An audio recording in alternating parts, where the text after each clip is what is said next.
A busy hump day it is. Canada's foreign minister praising Mexico's trade concessions with the U.S. on cars and labor rights as she rejoins NAFTA talks in Washington.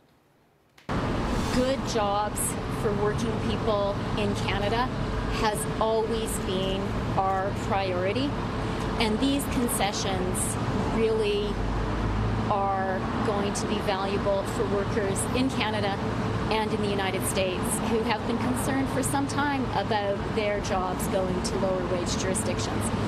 Joining us now, CPA and business analyst Daniel Geltrude. Good to see you, Dan. Thanks for coming on the show. Thank you, Lauren. It sounds to me that Canada has taken a page from the president's playbook, Canada first. How is that strategy going to play out with these negotiations in Washington today?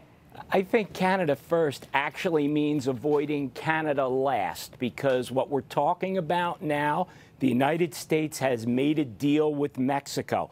That's going to put pressure on Canada because 2 out of 3 in North America are now on board.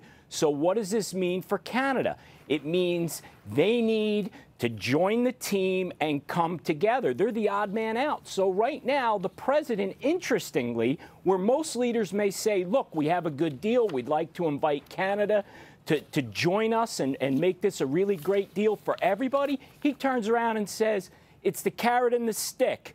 Either you get on board or 20 to 25% tariffs on autos. Well, Dan, that doesn't sound like a compromise or a negotiation to me. That sounds like an ultimatum. Well, that's the Trump method, right? Because he comes out swinging, he negotiates very, very hard, and then it's up to you, meaning the opponent, to try to figure out how to find common ground.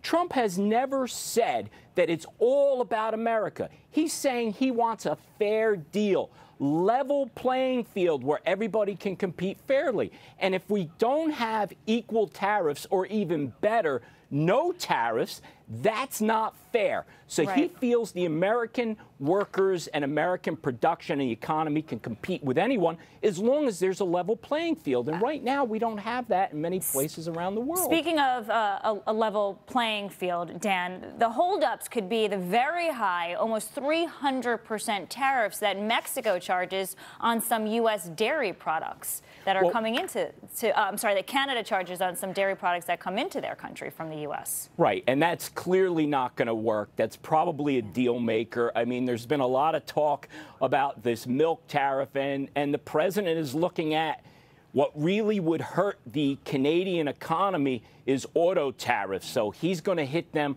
right at the heart of what would really pressure them into coming to the table. Look, it's about fairness. That's what it's always been about. Canada realizes this, and this is all posturing. Eventually, mark my words, Canada is going to sign a deal with the United States because it's in everyone's best interest to do so. Yep. Well, you heard it there. And the unofficial deadline, by the way, is Friday, so we'll know soon. Dan, good to see you. Thank you. Well, Ron DeSantis